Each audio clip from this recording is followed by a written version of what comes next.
Started. Hey, good afternoon, everybody. It's Shaq Robinson here, dialing in from Medellin, Colombia, and I want to introduce everybody and welcome you to the week 3 of Brunswick and Beyond. It's been a hit so far. We've had hundreds of views on YouTube and a lot of people dialing in on a week-by-week basis, so I'm super excited to have everybody here in on week 3 of Brunswick and Beyond. For those that are first-time listeners, I want to go ahead and just kind of share the vision of why we created Brunswick and Beyond. And the vision behind it is I truly believe growing up in Brunswick and the growth we receive from our parents, our teachers, our coaches, our pastors, and community leaders prepares us to be successful in our local Brunswick community, but then also beyond. And I think you'll get a little bit of taste of that with the panelists that we have on here today. And so really with Brunswick and Beyond, we have 2 goals. The first goal being over the course of 5 weeks, we're gonna have 17 panelists. And my number one goal is for you to see yourself in one of these panelists. I get it, we all have different backgrounds. I think there's an opportunity with the male, the females that we have on, Black, white, Asian, Hispanic, technical field, non-technical field. I think you'll really be able to see examples of what you can do in your own career and life after Brunswick Higher Glen Academy. And then goal number 2, is the opportunity to see what's possible.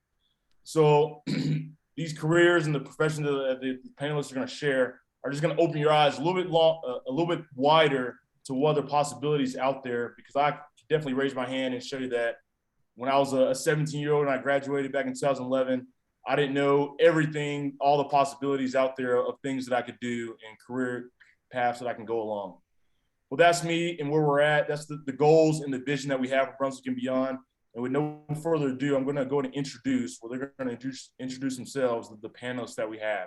And so we'll go from left to right on my screen that I have. And for the panelists, if you can, please answer 3 questions. 1, introduce your name, what high school you went to, and please say the right answer. And then what year you graduated. So Chelsea, you're up first on my screen. And can you please introduce yourself? Hey guys, I'm Chelsea Hardy. I went to Brunswick High School and I graduated with Shakir in 2011. Yeah, perfect. I think I've known Chelsea since first grade at CB grade. I got to keep bringing it up. And she's a great person, and I know she'll explain more a little bit soon. Lifelong friends. Cool. Garrison, what you got, man? My name is Garrison Hurd, and I went to Glen Academy, and I graduated in 2016. All right, cool. I think that's when you guys started going on that 6-year win streak. So I'll give you credit, man. City champions for quite a long time. Yes, sir. All right, cool. And then bringing up the rear, we got, go ahead. Zach, you're up, brother. Oh, what's up, everybody? I'm Zach Marshall. I went to Glen Academy, and I graduated in 2011. But I did go to middle school with Shakir and Chelsea. Okay, yeah, back at Needwood. And that's the mix that we like to have on these panels is a mix from Brunswick High and Glen Academy. Because really, once we all graduate, it's one team, one family. Mm-hmm. I will be remiss, though. There's one panelist that wasn't able to dial in. She's our nursing expert, Charlene Brown. And so what I'll do is I'll be sure to upload her video portion on YouTube. She has class right now. She does class from 5:30 p.m. to 9:30 p.m. And so as she works full-time as well from 8 to 5 in the mornings to the afternoon.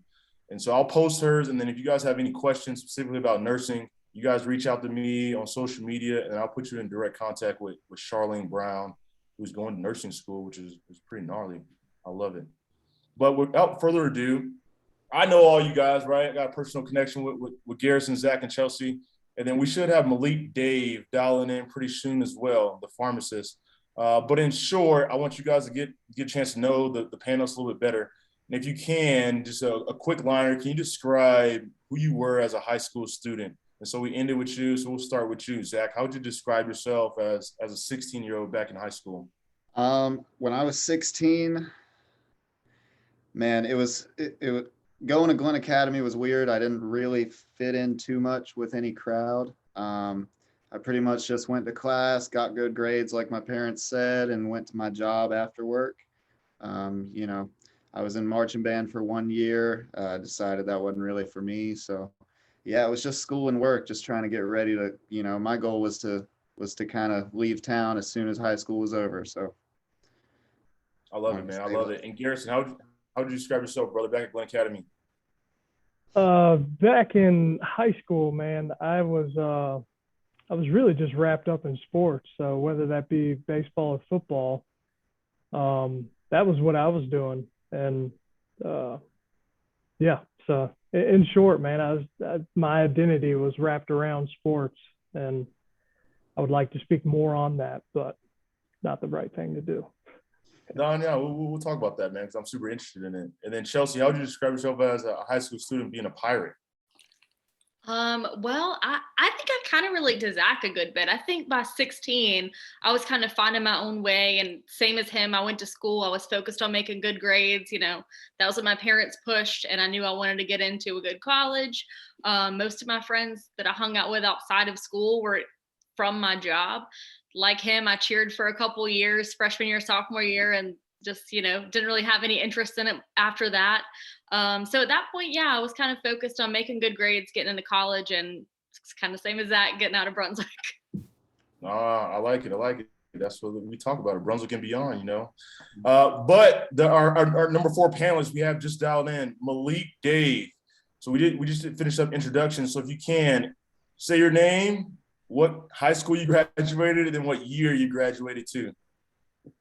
Sure. So, hey everybody, my name is Malik Dave. I am also from Brunswick High School, graduated in 2011, the best class ever to walk the halls. Let's just say that. And I love it, man. And then how would you I, describe yourself, man, as a high schooler? oh, I was definitely like a textbook bookworm. I was like, it took me a little while, but in like my freshman and sophomore year, I was always dedicated to the classes, getting the good grades because, like, parents and everything, and the South Asian and the Indian attitudes that the household belongs to. And then eventually, as I started getting friends and more comfortable being around like the social circles and everything, I opened up to doing a lot of more sports, and I got on the tennis team and opened up myself socially that way. And then, of course, I met Shaq through just like all of our student council and football and the games that we used to go to. Oh my, it was so much fun. I love it, man. Thanks for giving that little background about yourself. I think we know the panelists just a little bit more. And Garrison, man, we'll start off with you, man. You kind of tapped into it a little bit. Even when I was up at college at the Naval Academy, and then when I transitioned off to Okinawa, Japan, I always read the newspaper clippings and I always saw Garrison Hurd, man, like Superman, always in the newspaper, whether it's for football or for baseball. And can you share some insight, I know you had a lot of opportunities as you left high school or some opportunities nonetheless. And then as you made the decision, did you go the sports route in college? Did you not go? And then what kind of advice would you give to the athletes that are high school athletes right now about as they make that decision on going to the next level? Yeah, man. So just to kind of give you a background or some context into what I said, as you said, I was no big time superstar or anything, but I was a pretty decent athlete, and with your names being in the newspapers and everyone tapping you on the back and whatnot, you kind of get lost in I'm just an athlete, and that's all you are. But kind of funny, I actually had an offer to West Point, your little rival school in college. I didn't take that. I ended up going to the baseball route in college. And but to add on more to why I said, the identity shouldn't be in sports is because, you come to a point where you realize, okay, I'm not going pro. And then you're like, okay, well, what's next? You haven't prepared yourself for what's next. And then you're just kind of, floating in space. You don't know what to do. And so I just say, to these young kids, think about your future from a bird's eye view. What's next after sports? What's next after college? And that was one thing I'd never thought of, just because sports was always something that I could lean on and whatnot. So that's my back. All right, we're going to dive into deep, man, because I know you're in the investment world right now, and there's so much to be able to share about that. So we're going to circle the wagon with you and come back to you. But Chelsea, I know on your background, you went off to UGA. Congratulations on the national title recently that they just won after, I think, 40 years, since 1980 or something like that. Yeah, go But down. you went off and you went off and studied family and consumer sciences and the human sciences, but now you're in the human resources field. So can you talk about like, one, why did you decide to graduate in that bachelor's degree? Then how'd you get into human resources after all? So yeah, I actually got a bachelor's degree in family and consumer sciences with a major in fashion merchandising. I actually moved to New York and worked in the fashion industry and public relations and in wholesale as well. I'm not a northerner, and I have found I'm not really a city girl either. So I spent about 2 years there after college. And I came home and I was just kind of like, that is not what I, thought it was going to be. So I essentially at around, I think I was like 24, 25, had to really start fresh and start over. So obviously I couldn't find anything in South Georgia in fashion merchandising. So decided to get right back in school. And yeah, then I was reaching out to all these people about jobs and finding myself stalking all these HR people on LinkedIn because I'm like, oh, well, they're the person that's going to hire me. So I'm like that. I will track anyone down if I think it will get me a connection somewhere. So then I kind of started wondering. I was like, well, I'm reaching out to all these HR people. I wonder what they do. So yeah, that's when I decided to go back to school and get that HR degree. Hopefully second time's the charm. But yeah, it's a great profession. I really enjoy it. I think for the most part, I'm a people person. We all have our days. But really HR is, anything people oriented within an organization.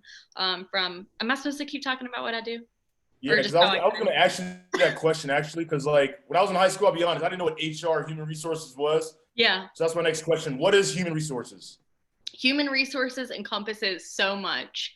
So, I mean, you're looking at everything from strategic staffing and then the recruiting that goes along with that. And when I say strategic, I mean, kind of sitting with your, your managers and your business partners and saying, hey, what do we need, for this department, for that department. I specifically, my background is in manufacturing. So I spent time with Georgia Pacific in their lumber and corrugated divisions for a little while. And I actually just recently started working for Pacific Cycle, a bicycle company that I'm super pumped about, really enjoying it so far. So yeah, like I said, staffing, recruiting, I think HR plays that big role in a cultural foundation of an organization. We're looking at employee engagement, making sure employees are happy, making sure that we have the right people in the right roles, helping supervisors kind of manage their performance management of their employees, a lot of training and development, a lot of administrative stuff too, like your payroll, your benefits, leave management, things like that. It is a lot. There's a lot going on at all times, just pretty much anything you can think of that is related to the people aspect of a business. And I think I would agree with you that you are definitely a people person. So I think it's the right fit for you. Thank you. But Malik, man, you left Brunswick, man. I know you went your bachelor's in another state, in Missouri, I believe, and then now you're doing your pharmacy degree, doctor of pharmacy in Chicago, man. Talk to us about that. Like, one, why you decided to go the pharmacy route, man? Because I don't know too many pharmacists. It's a pretty, I would say in my world, a niche profession, but definitely needed. Of course. So yeah, like Shaq here, Secure here says that once I graduated high school, I went and left the state up for Missouri to get a bachelor's in biology. And I actually got a minor's out of the way as well with classical studies, because when I was, when I was in high school, I took like 2 additional years. I was taking foreign language, and Latin used to be, turned out to be one of my favorite languages that I actually learned about. So I was like, you know what? I'm already here. Might as well get a degree out of that. Like a minor out of the way of that. And then, so afterwards, I moved up to Chicago because that's where the rest of my family was. My uncles, my aunts, my cousins, and everybody. And I was thinking, where else? Like, what else can I do with a biology degree besides just medicine, which is, like a doctor of medicine, so whatnot. So then I was looking in around and I found pharmacy. So I got a technician job out in like the Walgreens for a few years or so. I didn't go straight into it. I took like a break because I was done with school for 4 years after bachelor's. I was like, I need to decompress, get away from everything. And so while I was working it, I found myself really liking the whole community aspect of it, getting to know the patients, knowing how to appropriately treat them, because I was still interested in medicine, just in a different way. And so once I got situated here and I grew to like the community aspect, how patients would know you by face, they would come up to you. You're actually, one of the things we've learned in pharmacy school is like the pharmacist is one of the most open or available healthcare providers there is. You don't need to make an appointment. You don't need to give them a call. You're able to just go up to a pharmacy counter and ask them any questions that you have regarding either your health condition, your medications, or really those are the it. But like if you have any vaccination questions or questions about over-the-counter medications like your Tylenol, your leaves, your birth controls, etc. And so like they're like there. If you were to go to a doctor's office, they would charge you like $25 to $50, and that's on your insurance. But that's another whole other issue. Long story short, that's how I ended up in pharmacy school, because I love to be able to get to know people. I was a people person in college because I grew out of my whole introverted self nature from high school, and college really broke me out of that. And so, yeah, then I just went from there, and now I'm like 4 years down the line. I'm about to graduate. I'm so ready to be done with it. I am not going back to any more schooling. I think that's the highest you can go, man. Well, one of the highest you can go after you get that doctorate. But obviously, you see, there's a lot of talent on the panelists that we have right now.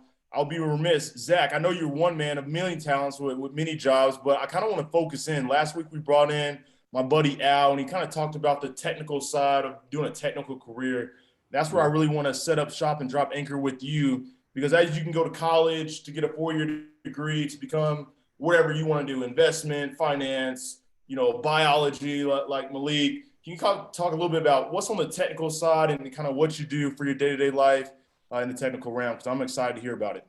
Yeah. So after high school, I knew all I wanted to do was play music. So I went to Georgia State University because I had to go to college, because that's what my parents told me my whole life. When I got to Georgia State, I had fun. It was a lot of fun. But the sitting in lectures and doing the homework and all that, hated that part. I ended up meeting some friends and joined a band there. Pretty much had to go back home to Brunswick the summer after that first year of college and tell my parents, hey, I'm going to go back to Atlanta, but it's not going to be for school. So they were pretty much like, okay, well, here's how much it costs to keep you alive. Here's all your bills. And we'll see you in 2 weeks because you're not going to make it. I proved them wrong. I played music as a touring musician and recording artist for a few years, but I was only making enough money to pay my rent with my roommates. I knew I wanted a house and a wife and kids one day. So our guitarist, he was kind of in a similar situation. He decided to join the electricians union in Atlanta as an apprentice, go through the whole apprenticeship. He's now a journeyman. And he's doing, huge sky rises in Midtown Atlanta. As far as me, I looked into the union. It didn't really seem like the route I wanted to go, for a number of reasons. The number one reason being I didn't want to be an electrician. I kind of wanted to do something a little more mechanical than that. I grew up fixing things with my hands, helping my dad work on the cars. My dad's a mechanical engineer, so I already kind of had that in my brain. And I also learn a lot better when I'm physically doing something, rather than, reading about it or being told about it. So I decided to look into tech school, and I enrolled at Gwinnett Technical College for HVAC technology, the associate's degree program. I already had some credits that I needed from Georgia State. I actually got back into school right at the right time, so those credits did transfer over. And I was able to get a job in an entry-level job in my second semester of school after I learned the basics in school. And then I was able to learn on the job over the past few years, while I was still in school. The on-the-job learning helped me with my degree, and the schooling helped me with my job all at the same time. Right now, I'm a commercial and industrial HVAC mechanic and service technician. So basically, I'm going to big buildings and fixing their heating and air and ventilation stuff.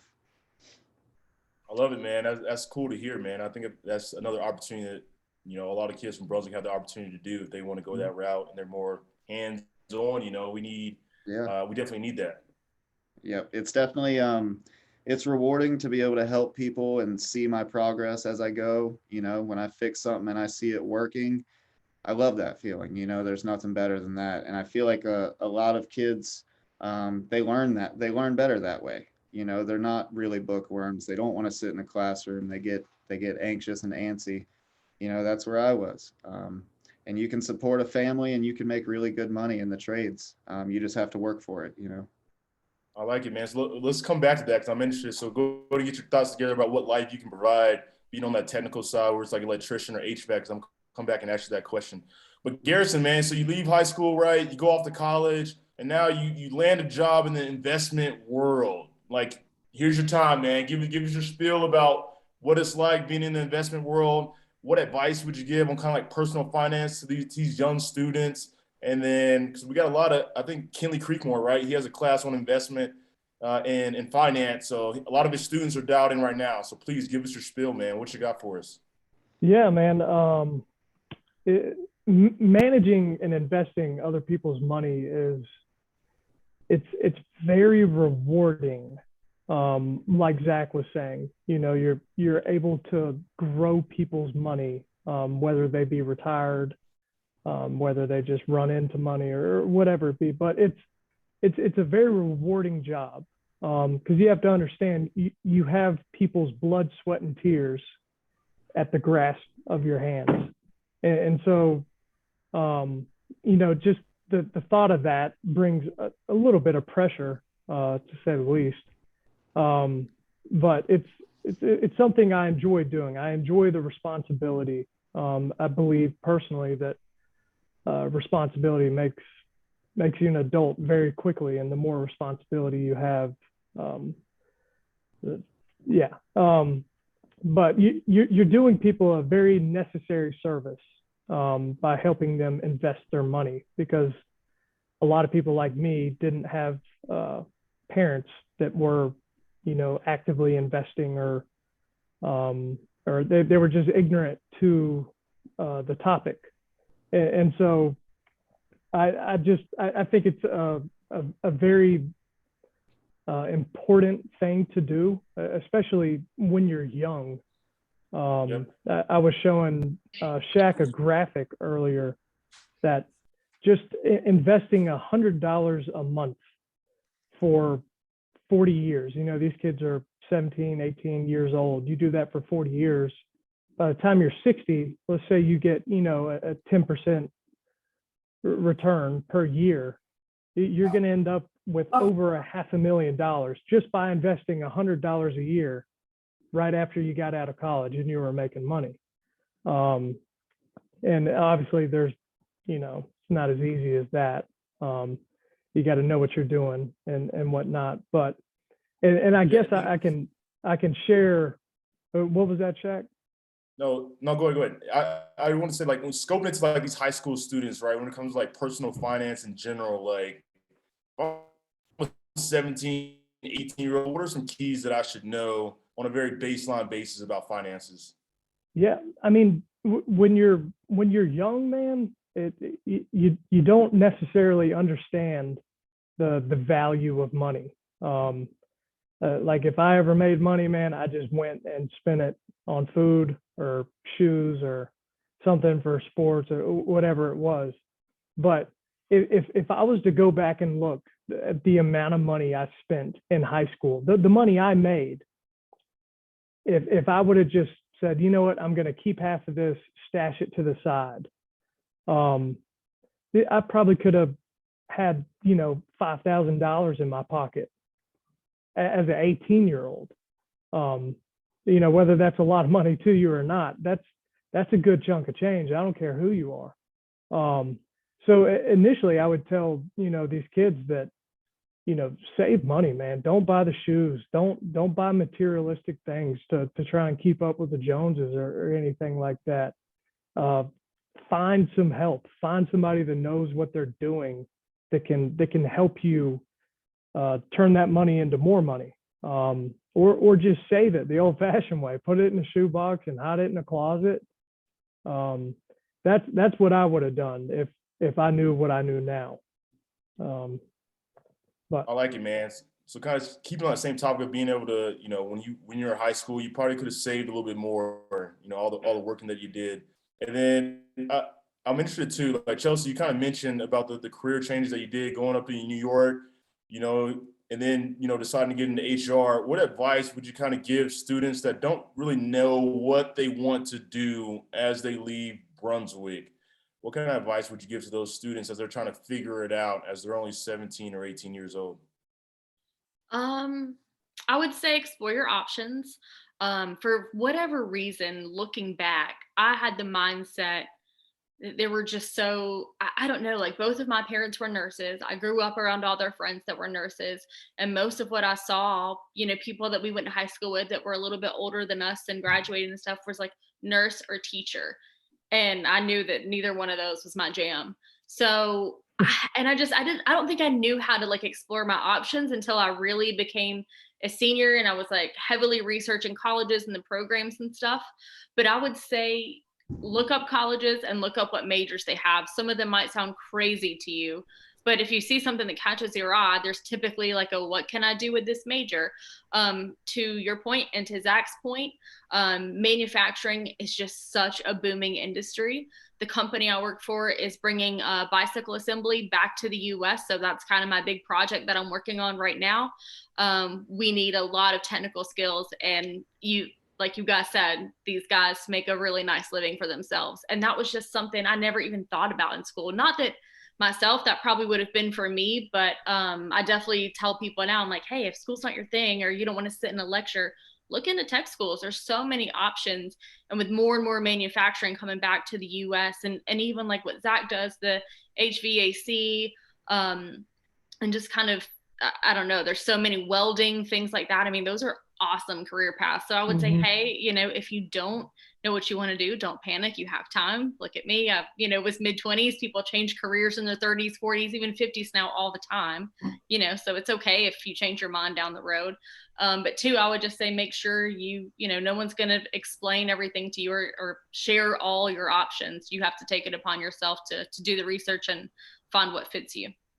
Wait, so you're talking about searching your options? Are you telling me there's like some kind of program out there where maybe there's like a 5-week thing called like Google or something? Or I don't know, something called Brunswick and Beyond, where there's 5 weeks where 17 people from different careers, they share a little bit, that also went to the same high school as you from the same hometown. Isn't that crazy? But you got to hint it to it, man. Zach, what kind of money can you make, man? Let's get a little raw with it, man. If I'm an electrician or in the HVAC, like talk numbers to me, man. How can I support my family? Can I support my family if I'm in that technical field, or what have you seen? So that's the thing. The first day when I walked into tech school, my teacher, who I still talk to this day, he told us all, if you're here because someone told you you're going to make a lot of money doing this, you need to walk out. You can make a lot of money doing it. You have to want to. My field is very experience based and it's very work ethic based. So the more you know, the more you're going to make. The harder you work, the more you're going to make. So many military vets do so well in my industry because they already know how to work. So all they need to do is learn how to fix the stuff, So yeah, I mean, it varies, it varies whether you're in a union or not. It varies what part of the country or what part of the world you're in. Here in Georgia, entry level HVAC helpers probably going to get started around, $18-20 an hour. Once you're 5 years in, you should be in the mid 20s to 30 range, and then that just keeps going up. But you have to work for it. You gotta be willing to work hard because you're working in the elements. The summer is hot. We're in Georgia. I'm on roofs of shopping malls and government buildings and stuff all summer long. It's not fun, but that's when I make my money. So this part of the year, I'm kind of chilling. Yeah, I like it, man. That's you can 100% support a family. I mean, some of the older guys I work with that are getting close to retirement, they're doing really, really well for themselves. because they're making that money, and then they talk to guys like Garrison who can tell them where to put it. Yeah, I like it. Jack. And then, oh, you got it. What's up? I'll say, working in the environments that I've worked in, like I said, in manufacturing, it was not uncommon. I don't have too many millwrights where I am now, but it's not uncommon to see 6 figures for some of them.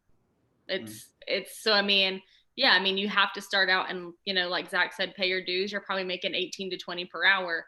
But once you get in and you get experienced and you move up those levels, those guys, I mean, they're making more money than me. So I think it's pretty lucrative. It can be pretty lucrative if the you know. the ones that don't make it that far, they usually don't make it past the first year, you know. Yeah. And people, and in my industry, you know, you don't have to go to tech school. A lot of companies will hire you on as a helper with no experience. Thing is, I wanted to make sure I was interested in it. You know, I didn't want to do something, you know, spend money on something I thought I was going to hate. You know, I have bad days at work like everybody else, but I don't hate my job. You know, I really love parts of it. And there's a huge shortage of skilled trade workers. So now's the time, and the education is a lot cheaper than a university. So I love it, man. That's some good insight, and then to back it up with the HR professional right there, providing some more validity to it, even more. But Malik, man, I gotta ask, dude, you're going to become a doctor, right? Doctor of pharmacy. What's the cost like, man? And you know, to be able to go that route, because I got some friends that are doctors, right? You kind of take a hit initially, but then over the lifespan of, you know, the next 5 to 10 to 15 years, you're just kind of raking it in. So did you have to do a cost benefit analysis whenever you wanted to go that route? Oh yeah, very much so. So I can only speak from like my school. A basic year at my school costs you at least a good 50 to 60K per year.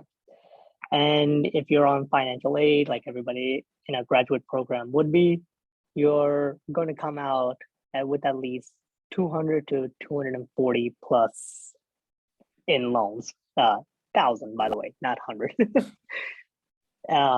And then, so that's the cost of it, right? And then you look at your benefit, depending on your field in pharmacy. So normally when individuals or students go into pharmacy school, they're looking at 3 different routes. They're looking at clinicals, which is going to be your hospital route.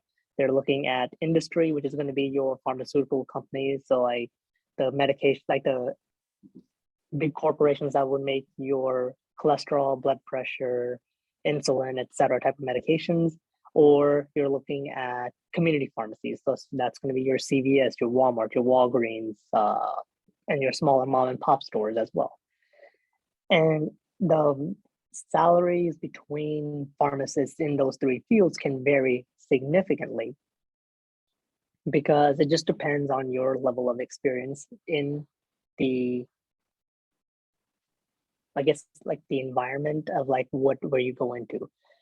If you're a clinical pharmacist, so if you want to go into the hospital, there's actually another thing you have to do. You have to get a residency. And a residency is depending on the length you want. It can be either 1 or 2. And during those 1 or 2 years, your basic pay is going to be roughly about 40 to 50K per year. If you complete 2 years of residency, then you can possibly come out with maybe 90 to 95K as a starting pharmacist. But that's after you do residency. If you go into a hospital and you don't want to do a residency, then you can be at about 60 to 80K, and then you just build up as you move up in the organization as itself. Now, that being said, if you go into the industry route, you have to do what's called a fellowship. A fellowship at its baseline is a 2-year commitment with that company to get that further education, basically like an on-the-job training. And it's just a 2-year interview process, so to say, about like how you fit in with that company. If you were to do that, fellowships, because these are larger companies, they make a lot more money. You have a higher salary. You can, as a fellowship, you'll still get maybe like 50, 60K, but then when you graduate from it and you get to stick with your companies, depending on what it is, you can make at least close to that 6-figure range after those 2 years are done. Now, that being said, you can do a pharmacy degree, get your 4 years, and then you can also break into any one of these fields without doing those additional 2 year or 1 year commitments of further like postgraduate education.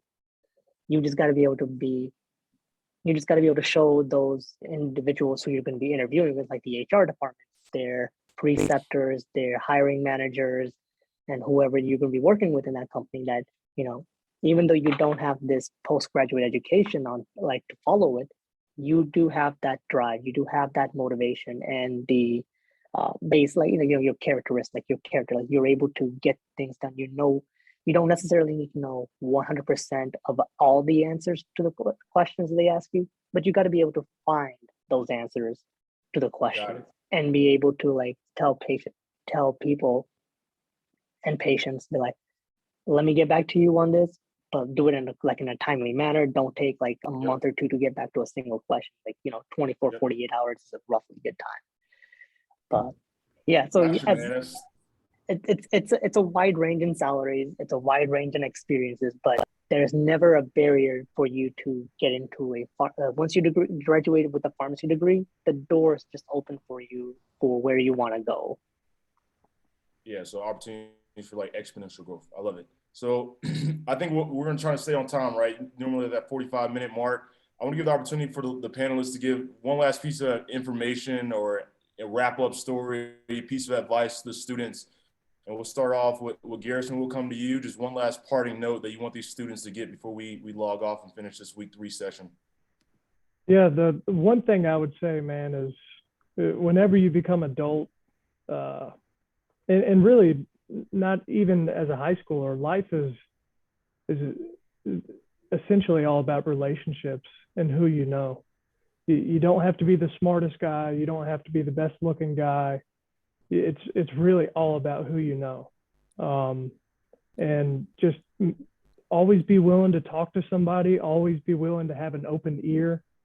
That's really my biggest thing is always be willing to receive information, be like a sponge, always be greedy for information. And that's what I would give y'all, because that's how I got this job. It was about who I know or who I knew, and I was in the right place at the right time. It didn't have anything to do with my accolades. I don't even have a degree in finance. I got the job based off of, experience and my own investing. So especially when you get into, the business world, it's all about relationships, man. I love it, man. That's insightful. And just how you landed your job right there, man. It's good you don't want to burn bridges too early, because you might have to cross those bridges down the line. Yeah, exactly. Zach, man, what you got for us, brother? One last parting note for the students before we log off. I'll say when you're graduating high school, just weigh your options. Not everyone knows what they want to do. I know I didn't, and it's never, like Chelsea said earlier, it's never too late to change careers or take up a new passion. But make sure you're happy doing whatever you want to do. Life's too short to go, work in a career that you hate for the wrong reasons. And one other thing is surround yourself with the right people. I spent a lot of time around people that I shouldn't have, and they held me back. My grandpa always says, if you're the smartest one in the room, you're in the wrong room. And that's true. So those are my 2 things. Thanks, man. I appreciate it. Chelsea, please, any last information you got for us before we depart? Definitely second everything Garrison and Zach said. That's all like 100% spot on. I would also, I kind of had in mind what Zach said too. Just don't settle. Find something that you're passionate about. Don't go to college or start pursuing a degree because your parents think you should, or because, you feel like, well, it's just going to provide me enough to get by. You spend more time at work and more time around people that you work with, than your family really. So find something that you're passionate about and turn it into your career. I love it. Well said. Well said. And then Malik, man, what you got for us, man? So my advice is going to be more or less related to everyone has already said, but it's a small world. For whatever field you're going into, it's a small world because everyone that you know it's going to know somebody that can get you into where you want to be in that Mhm. final or wherever you want to be in your career or your goals, right? So never burn those bridges. I've learned that from like the first day we got into pharmacy school is like, you know, pharmacy is a small world, but then as you realize and you're talking to so many other individuals, is that they also know people and their field of like we're like 7 billion people in the world, but each one of those individuals in the industry that they're working in, it's a smaller world even then when you're looking at microscopically and macroscopically at that point. So like I said, like everyone was saying, make sure you maintain your relationships, don't burn those bridges, always be able to be willing to reach out and then receive that help when you do reach out. I love it, man. Thanks for sharing that. And then for all the students that are dialed in, I want to open the floor, right? If you have any questions that are dialed in, for any of the students that are dialed in, please just throw your name in the chat box after we round out. If you have any questions that you want to ask right now, put your name in the chat box, then I can call you out and you can ask them for these panelists. But as we wait for that, I'll give it 30 seconds. But in short, I mean, all these guys are my friends, right? Malik, Garrison, Chelsea, Zach. So if you guys ever want to talk to them offline, you guys just reach out to me and I'll put you in contact. And like I said, we're pretty much all a family being back from South Georgia. So we succeed as a team, right? As a community. And that's why we're doing this tonight. And I'm super, super stoked to have everybody dialed in. So it doesn't look like I got like any other questions from the outlying stations. So at minimum, I'm going to pause the live stream.